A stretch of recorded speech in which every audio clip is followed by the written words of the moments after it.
to meet and talk independence, and then they come to the room across the hall to do just that. So if you'll step across, we will continue. I do want to make mention of the one original piece of furniture that sits in this room from back in the day. The front room. It's a very fancy chair. It's known as the President's Chair. Also, the Rising Sun Chair, a nickname given to it by Benjamin Franklin. And it is famous because George Washington sits right there. 30 feet from where you're standing, George Washington is sitting right there.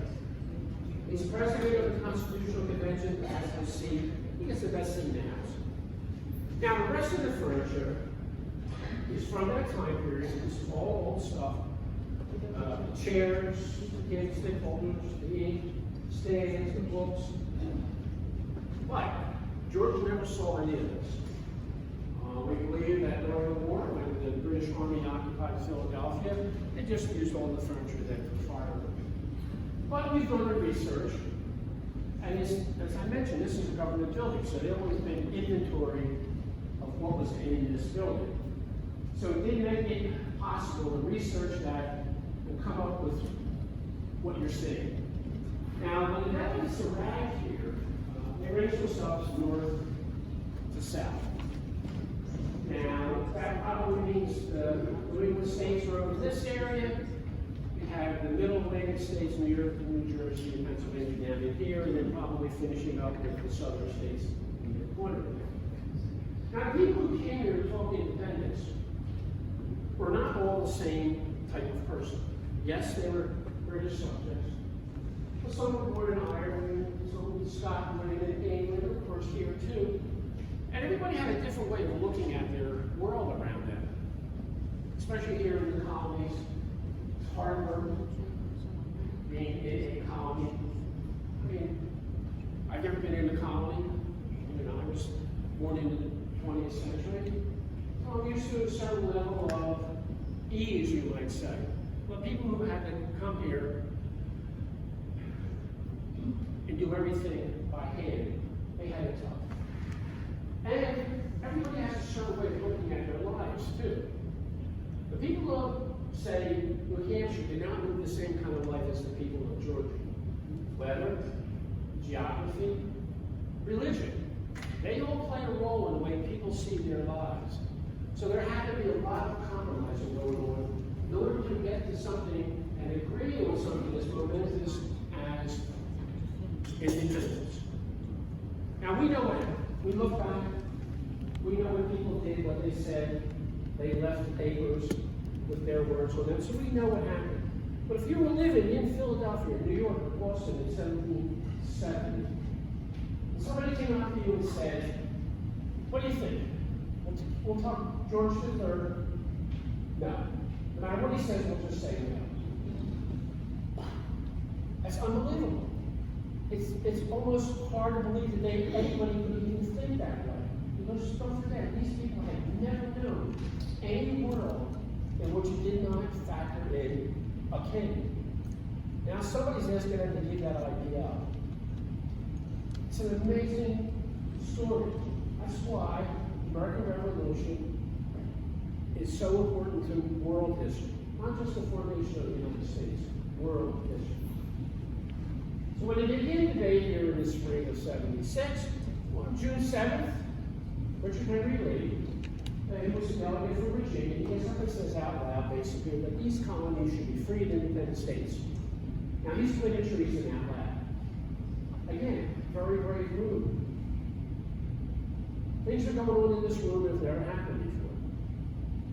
So Congress immediately forms a committee, which is what bureaucracies do.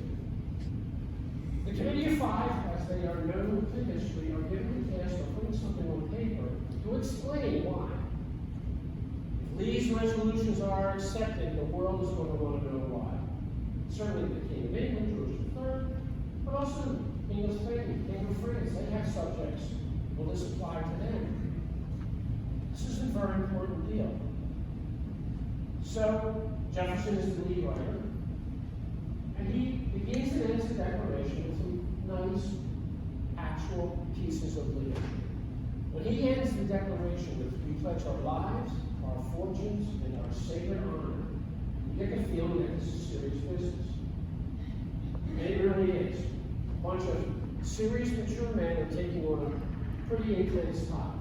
These are not a bunch of wild-eyed revolutionaries running around with their hair on fire, spouting slogans with nothing to back it up.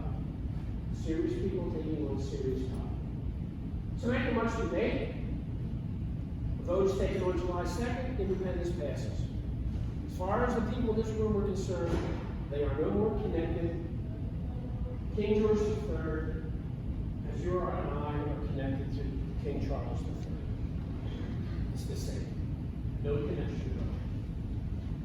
But after 2 days of more compromising, what they wanted to tell the world is that it passed on July 4th to the rest of the world. And that's when the Declaration of Independence becomes known. That's when the world finds out that what we are willing to do to protect our rights, those rights of life, liberty, and pursuit of happiness. And if you add the idea that we're going to create equal, that's going to cause quite a stir in the rest of the world. It's a world-changing event. But the war continues, though. We've been already in war for 15 months. For almost 8 years, the war continues. So finally, in 1783, peace treaty is signed. British fully convinced that we cannot do what we say we can do. Go out on our own. And they're almost right, because after the war, everybody goes back to do what they did before the war, which was to hate each other. 13 separate sections of the country before the war looked out for themselves and themselves only.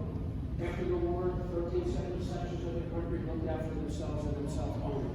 The only difference is that a lot of people died. Military, civilians, Native Americans who had to pick a side. They were casualties too. And what did those people gain by making the ultimate sacrifice?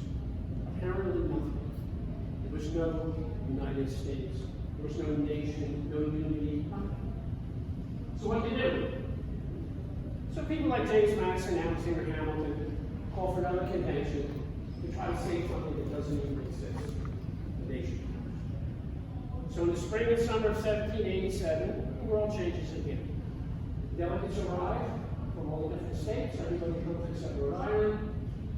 They were very not trusting of what was going to happen here. They had their own problems anyway, but we all know they signed up later on. So in the spring and summer of 1787, for 4 months, every single day, day after day, 6-7 hours a day, the delegates argued with and at each other about every word in the Constitution. Every word, every sentence, every paragraph, every idea in that document is there for a reason. There's no filter. So if you read it and you think maybe things are a little ambiguous or not quite sharp enough, that's okay, they knew that too. They had a choice between something or nothing, and they took something. So after a lot of hard work, on September 17, 1787, at a table very similar to this, from George in his chair, the Constitution is signed. Now, all that does is begin the process. Nothing has been decided. People now get that document to make a decision, yes or no. It's no accident that the Constitution begins with we the people. They are the ones that have a final say in what happens in the United States of America. That's you and I. We the people. We make those decisions. People make a decision to say yes, the Constitution is ratified, and we've been living with that document for 235 years. It's changed, of course, and that's because the framers put in the amendment process. Knowing that at some point in the future, even though they may not be able to visualize it, things will change, and they have. And the people have responded by changing that document 27 times. We had 27 amendments. First Kennedy Bill, of course, is the Bill of Rights. And since 1791, we've had 17 out of a possible proposed 12,000. 17. It shows you how important it must be to change that document. And it is. Things are important to the people. They make a decision about what they feel is important. The 13th Amendment, tremendously important to the fabric of this nation. The 13th Amendment abolishes slavery in this country. After the Civil War, 700 people had died, 700,000 people had died. The people decided slavery has to end. 13th Amendment does that. And when you get to the 20th century, half the people in this country did not vote for anyone who would govern. The people decided that has to end. So after a lot of blood, sweat, and tears, the 19th Amendment didn't allow the right to vote. Because that's what the people want. And that's why it's always been since September 17th, 1787.